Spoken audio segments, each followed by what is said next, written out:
வணக்கம். நம்ம சேனலுக்கு தொடர்ந்து ஆதரவளித்துக் கொண்டிருக்கும் நல்ல உள்ளங்களுக்கு நன்றி. தொடர்ந்து ஆதரவு கொடுங்க. அண்ணாமலையோட டெல்லி பயணம், அண்ணாமலை மாற்றம் உறுதி அப்படின்னு வரக்கூடிய தகவல்கள் நேஷனல் மீடியா வரைக்கும், இந்தியா டுடேலேயே பார்த்தீங்கன்னா அண்ணாமலை மாற்றப்படுகிறார், எடப்பாடி தான் கோரிக்கை வச்சார், அண்ணாமலையை மாற்ற போகிறாங்க, புதிய தலைவராக யாரை போட போகிறாங்க, அண்ணாமலைக்கு மத்திய அமைச்சர் ஆக்க போகிறாரு, இப்படி பலவிதமான யூகங்கள் வந்துட்டு இருக்கும்போது ஏற்கனவே ஒரு தலைவர் விட்டு போகிறாரு, அதுவும் மோடியுடைய செல்லப்பிள்ளை, அமித்ஷாவுடைய செல்லப்பிள்ளைங்கும் போது அண்ணாமலை இன்றைக்கி அடுத்த தலைவர் யார் அப்படின்னு அண்ணாமலை என்ன பெட்டியில் கொடுத்துருக்காரு. ஏற்கனவே லண்டன் போகும்போது அவர் தான் யார், அண்ணாமலை அவர்கள் தான் நம்ம எச் ராஜாவை போட்டு போனார். எச் ராஜா, கருப்பு முருகானந்தம்னு ஒரு 5 பேரை போட்டார். அந்த 5 பேரை ஏன் போட்டாருன்னு 5 பேர் சந்திச்சிக்கவே மாட்டாங்க. ஏன்னா ஒருத்தருக்கு ஒருத்தர் முகம் கொடுத்து கூட பேச மாட்டாங்க. அப்புறம் எதுக்கு இங்கே போட்டாங்கன்னா, எச் ராஜாவை போடுறதுக்கு காரணம் அவங்களுக்கு தெரியும். தான் போனால் கூட கட்சி ஒரு ஸ்டெப் கூட முன்னுக்கு வந்துடவே கூடாது, அதில் ரொம்ப நல்ல எண்ணம் போட்டார். ஒன்றுமே வரல. 5 பேர் குழு போட்டாங்க. அந்த 5 பேர் ஒரு தடவை கூட கூடவே இல்லை. ஏன்னா அவங்களுக்குள்ள கூட்டம் போட்டிங்கன்னா சட்டை கழிச்சிக்க வேண்டியது, அந்தளவுக்கு தகராறு வரும்.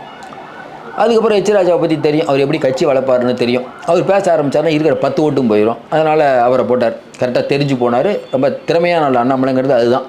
பிஜேபியை ஒரு இன்ச்சு கூட வளர விடாமல் பண்ணதில் எச் ராஜா பெரிய பங்கு.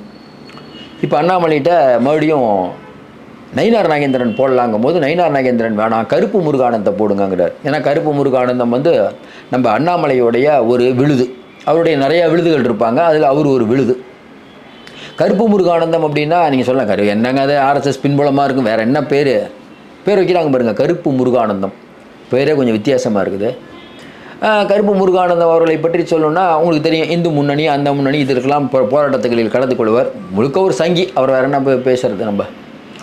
சரி, அவரை போட்டால் மட்டும் வளர்ந்துருமா அப்படின்னா அவர் போட்டாலாம் வளராது. ஏன்னா அண்ணாமலை அவர்கள் இருக்கும்போது தான் வளரணுங்கிறது அண்ணாமலையோடைய தெளிவான பார்வை.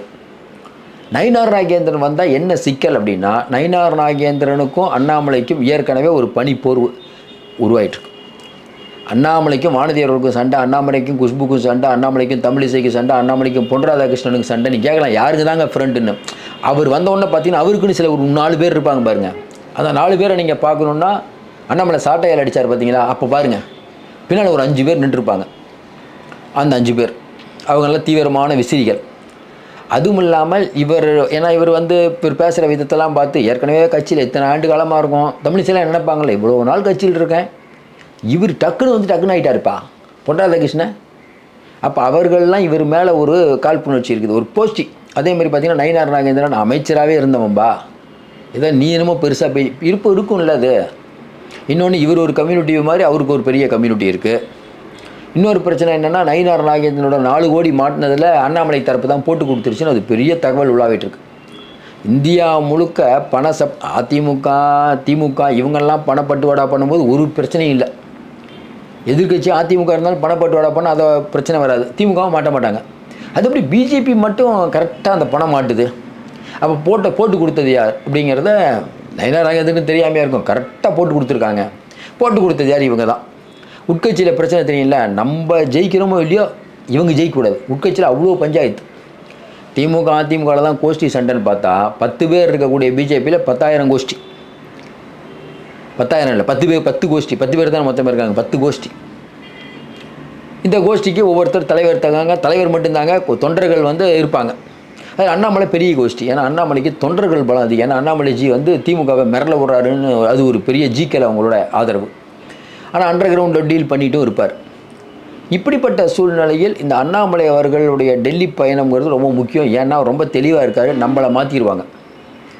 நம்மளை மாற்றினா கூட தமிழ்நாடு தலைவர் போஸ்ட்டு நம்ம ஹோல்டில் இருக்கணும். அப்போ வேறு யாராவது தலைவர் போஸ்ட்டுக்கு வந்தால் அவருக்கு தெரியும் தலைவர் போஸ்ட்டுக்கு எந்த அளவுக்கு முக்கியத்துவம்னு தெரியும். இப்போ ஒன்றும் இல்லைங்க, இவ்வளோ நாள் கட்சியை டெவலப் பண்ணி கொண்டு வந்துட்டார் அண்ணாமலை. ஒருவேளை ஒன்றிய அமைச்சராகிறாருன்னு வச்சுக்கோங்களேன். அப்போ அங்கே மட்டும்தான் தமிழ்நாட்டில் முதல்ல மாதிரி இவர் அறிக்கை கொடுக்கறது, பேட்டி கொடுக்கறது இதெல்லாம் பண்ண முடியாது. அப்போ ஒரு லிமிட் வந்துடும். ஏன்னா தலைவர் வந்துட்டாருன்னா அவர் தான் எல்லாம் பண்ணுவார். இன்னும் 1.5 வருஷம் டைமில் அண்ணாமலையோட அந்த புகழ் வெளிச்சத்தில், எப்பயுமே அண்ணாமலையெல்லாம் பார்த்தீங்கன்னா புகழ் வெளிச்சத்தில் இருப்பார். அவர் நம்ம ஆளுநர் இவங்கெல்லாம் பார்த்தீங்கன்னா ஏதோ ஒன்று பண்ணி ஹெட்லைனில் இருக்கணும். அப்போ அண்ணாமலை அவர்கள் 1.5 வருஷம் தனிமைப்படுத்தப்பட்டார்னா அது அவரால் தாங்க முடியாது. அப்போ என்ன பண்ணலாம், நமக்கு வேண்டிப்பட்ட ஒருத்தரை கொண்டு வருவோம். கருப்பு முருகானந்தம் அருமையான செலெக்ஷன் அப்படின்னு அவர் நினைக்கிறார். மேலே அவங்களுடைய பரிசீலனை இருக்குது. இப்போ கருப்பு முருகானந்தத்தை அண்ணாமலை சப்போர்ட் பண்ணும்போது மேலே பிஜேபி அதை யோசிக்கும். ஏன்னா அண்ணாமலை ரொம்ப முக்கியமானவர், நம்ம கட்சிக்கு நிறையா பண்ணியிருக்காரு. அப்படிங்கும்போது அவர் ஒருத்தர் சொல்கிறாருன்னா கொஞ்சம் அவரால் போடுவோம். அவரை போட போகிறாங்களா, நயினார் நாகேந்திரன் போட போகிறாங்களா? ஏன்னா நயினார் நாகேந்திரன் ஏற்கனவே அதிமுகவுக்கு தேவலாமா பிஜேபிக்கு தேவலாமான்னு அவர் ஒரு ஐடியா இருக்கார். திமுக ஒரு தடவை பேசவே முடிவு பண்ணிட்டார் தான் வரக்கூடிய தகவல்கள். 4 கோடி விஷயத்தில் திமுக தான் காப்பாற்றிட்டு இருக்குது. நினச்சிருந்தா பெரிய அளவுக்கு டஃப் கொடுத்துருக்கலாம். அவர் கேசவ விநாயகத்தெல்லாம் பெரிய டஃப் கொடுத்துருக்கலாம், டஃப் கொடுக்கல. இன்னொன்று கேசவ விநாயகத்துக்கும் அண்ணாமலைக்கும் சண்டை தான். ஏன்னா அண்ணாமலை யாருக்கும் கட்டுப்படாத ஒரு கட்டிடம் காளை மாதிரி தான் அவர் சொன்னார். பார்த்தீங்கன்னா சுப்பிரமணிய சாமி அவருக்கெல்லாம் ஜாலரெல்லாம் போட்டுட்டு இருக்க முடியாது. ஃப்ளைட் டிக்கெட் எடுத்து தரேன், டெல்லியில் போய் யார் வேணால் என்ன மாற்றுங்க, இந்த அளவுக்கு. ஏன்னா ஒரு பாக்கெட்டில் வந்து அமித்ஷா, இன்னொரு பாக்கெட்டில் நம்ம மோடிஜி வச்சுருக்காரு அவர். இப்போ பிஜேபி என்ன முடிவு எடுக்கும்?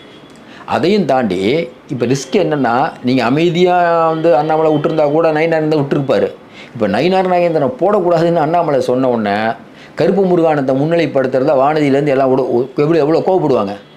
அப்போ அண்ணாமலையை நீக்கிட்டு நீங்கள் வேறு கருப்பு முருகானந்தம் போட்டால் பிரச்சனை இல்லை. நயினார் வந்துட்டாருன்னா அண்ணாமலைய ஆதரவாளர்கள் கமலாலயத்துக்குள்ளே போக முடியாது. இன்னொன்று சார், அவர் ஏற்கனவே அமைச்சராக இருந்திருக்காரு, அவருக்கும் ஏகப்பட்ட விஷயம் தெரியும்.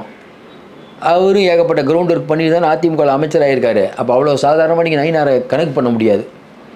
ஏன்னா போன தடவை இவ்வளோ பிரச்சனை நடக்கும்போது அவர் ஜெயிச்சதில் அவரும் ஒருத்தர். அவர் கொஞ்சம் லோக்கல்லையும் செல்வாக்கு மிக்கவர், பணமும் இருக்குது.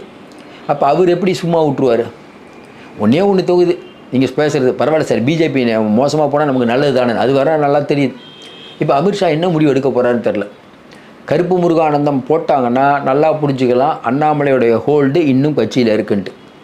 நயினார் நாகேந்திரனையோ வானதி சீனிவாசனையோ போட்டாங்கன்னா வானதி சீனிவாசன் வேறு ஒரு லாபி. அது இப்போ என்னென்னா கேடி ராகவன் வானதி சீனிவாசனுக்கு சப்போர்ட். ஏன்னா கேடி ராகவன் வானதி இவங்கெல்லாம் வானதியை சப்போர்ட் பண்ணுறது. ஏன்னா நிர்மலா சீதாராமன் இவங்கெல்லாம் வந்து வானதிக்கு சப்போர்ட். இவங்க இதுக்கு பூசாரியை பார்க்கணும், ஸ்ட்ரெயிட்டாக இவரையை பார்க்குறங்கிற ரேஞ்சில் போயிட்டுருக்காரு அண்ணாமலை. இதில் நயினார் நாகேந்திரன் கேரக்டர் எப்படி உள்ளே வருதுன்னா, நயினார் நாகேந்திரனுக்கு ஜாதி பலம், தென் மாவட்டம் வேறு, ஏற்கனவே சசிகலா இவங்கெல்லாம் அந்த சமூக மக்கள் இவருக்கு ஓட்டு போட மாட்டாங்கும்போது அந்த கம்யூனிட்டியை சேர்ந்த ஒருத்தரை எடுத்துகிட்டு வந்தால் பிஜேபிக்கு நல்லது அப்படின்னு நினைக்கிறாரு. இப்படி பல விஷயங்களை டெல்லி மேலிடம் கணக்கில் கொடுது. அதனால் அண்ணாமலை அவர்களுடைய முயற்சி வெற்றி பெறுமா இல்லையான்னு தெரில. பிஜேபி அப்படிங்கிறது நம்ம சொன்ன மாதிரி கடைசி நேரத்தில் என்ன வேணால் முடிவெடுப்பாங்க. இப்போது வரக்கூடிய தகவல் கருப்பு முருகானந்தத்தை முன்னிறுத்துறாரு. நீ கேட்கலாம், இப்போ விஜயதாரணியில் எந்த கோஷ்டின்னு. விஜயதாரணி இருக்காங்க, அவங்க டெல்லியில் போய் ஸ்ட்ரெயிட்டாக சேர்ந்ததுனால அவங்களுக்கு வந்து இன்னும் போஸ்டிங்கே போடல. ஏன்னா சட்டமன்ற தேர்தல் வருது, எம்எல்ஏ சீட்டாவது கொடுப்பாங்களா, அது வேறு இப்போ சிக்கல். இப்போ விஜயதாரணிக்கு வரக்கூடிய சீட்டில் கொடுப்பாங்க, நமக்கு தெரிஞ்சு கொடுத்துருவாங்க. ஏன்னா பிஜேபியில் நிற்க வைக்கிறதுக்கு எவ்வளோ 90 பேர் எங்கே இருக்காங்க. அப்போ ஏற்கனவே விளவங்கோடில் நின்னாங்க, நின்றுட்டு போங்க. சரி, விளவங்கோடில் என்ன ஜெயிப்பாங்களான்னு கேட்டிங்கன்னா அது சந்தேகம். ஏன்?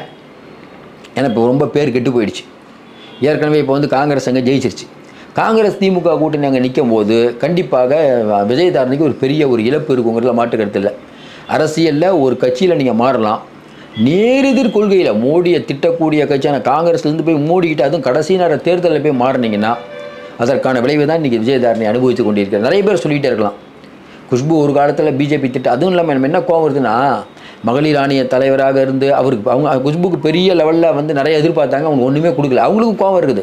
இப்போ பிஜேபி இருக்க எல்லாம் கோவம் இல்லாமலாம் இல்லை, வேறு எங்கே போகிறது, ஆளுங்கட்சி ஆகிடுச்சு, ஒன்றும் பண்ண முடியாது. தமிழிசை கோவம் இல்லாமையாக இருக்காங்க.